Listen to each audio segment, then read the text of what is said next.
Rosenberg, a 37-year-old accountant from Mechanicsburg, Pennsylvania, is the men's champion in a personal best record time of 2 hours, 33 minutes and 27 seconds. And Brian Rosenberg joins us now to talk about his victory. Brian, first and foremost, congratulations. Thank you very much. Thank you. It was a great day to be out there. You took the lead from the defending champion at mile 12, and as you went past Dave Burdan, did you notice what we saw earlier, that he had a conspicuous limp in his stride? Yes, I did. Dave's an acquaintance of mine, and I know his credentials very well, and he's a great runner. I could tell he wasn't on his A game when he was starting to come back, and we exchanged a few words when I went by, and I think he had said his hip was bothering him, so I could tell he wasn't 100% today, and that's too bad. He's a great runner. I also did notice you could your paces were so different, you could have just blown by him, but you took the time to stop and speak to him. I'm curious what you talked about. You don't have to share it, but it does show something about this sport. Sure, thank you. It's a gentlemanly thing to do. Sure. Nothing secret. I just said to him, I said, "Are you okay?" Because I was afraid he wasn't, and he had indicated his hip was bothering him. And I said, "Come on, let's do this together." And he said he didn't think he was able to. He was going to have to drop out. So I think he dropped out shortly after that, which was too bad. I know he was looking to have a great day today. And as I said, I know he's in great shape. Today just wasn't his day. And Brian, from that point forward, it put you in a unique situation. You finished here third last year, so you're used to running near the front. But from mile 12 until the finish line, you ran out in front. How different of a sensation was that, not having anybody to chase, instead being the guy who everybody else was chasing? Well, it's certainly more challenging that way. I just tried to focus on my pace, and at that point, I've done enough marathons to know the racing doesn't really start until past mile 20.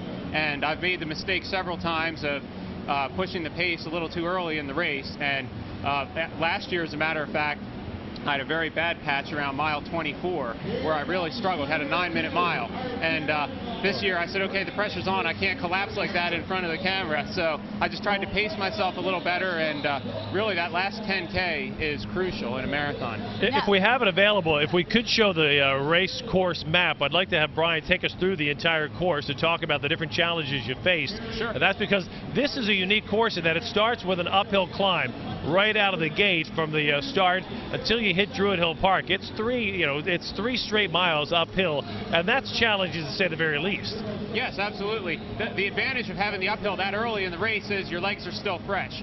The tougher part of the course is that second half, because from an elevation standpoint, I think, just going from memory, the climbing from, say, 15 to 18 is not quite as steep as the first three, but it's at that point in the race where it's a much tougher part, where you've already got 15 miles on your legs. And then talk to us about once you rounded Lake Montebello, it's not the hills you're dealing with, it's the wind, and I understand that was something you really had trouble with. There was a little bit of a breeze up there, and really I think the weather does play a part, but for me at least, most of all, it's just the amount of miles. 26.2 is a challenge, whether it's a flat course, whether you're running uphill, whether you're running downhill.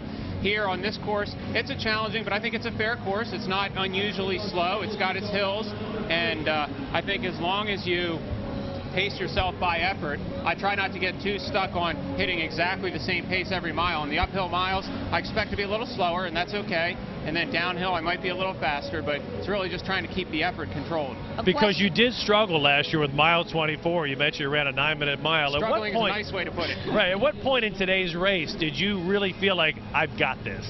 Well, really, it was probably around 23 or 24. Even at mile 20, I told myself I thought I could push through the last 10K much better than I did last year.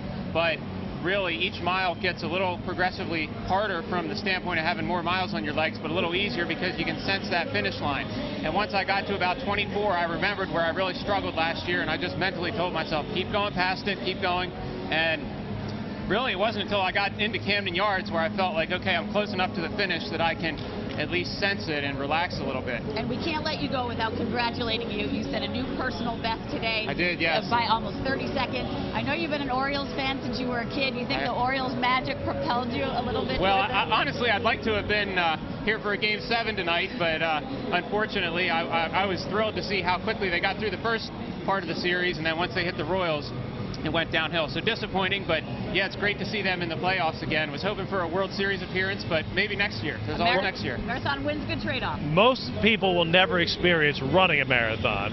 But for someone like yourself who trains more than 100 miles a week in pure solitude, what did it feel like on that last 0.2 of a mile when the crowd greeted you as the man who was going to win this race? That's a moment you get to share with the crowd. What did that feel like from a competitor's perspective? Oh, it's excellent. I mean, winning is great. I'm a competitive guy, so I enjoy winning. Certainly not an elite runner, and I think winning is great. Running a personal best is great, and with the marathon, even just finishing is great. I've had a couple marathons where I was close to dropping out just because I did great the first 20 miles and I hit that struggling spot in the 20 to 23 range. So really, just finishing is great. We're going to have a lot of finishers today, and that's no small accomplishment. Well, Brian, we're going to let you go. Thank you so much for taking the time. Thank you very much. I appreciate it. 37-year-old Brian Rosenberg. Congratulations. Thank you very much. Your new Baltimore Marathon champion.